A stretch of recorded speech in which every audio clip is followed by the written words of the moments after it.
I love simple cartoons like this because they make reactor physics so much more fun to explain. This is describing xenon poisoning.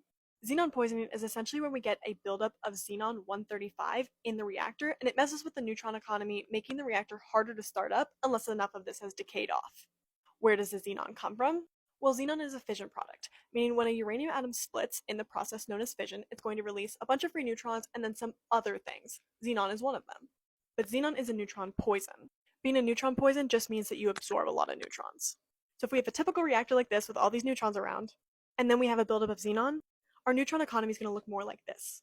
And with less free neutrons to crash into these uranium atoms, less fission's occurring. So the reactor is harder to start. When the reactor is operating in equilibrium, this isn't really something we need to think about. But if we were to stop and then rapidly try to start the reactor, that's when we would have to think about xenon poisoning because not all of it has decayed off.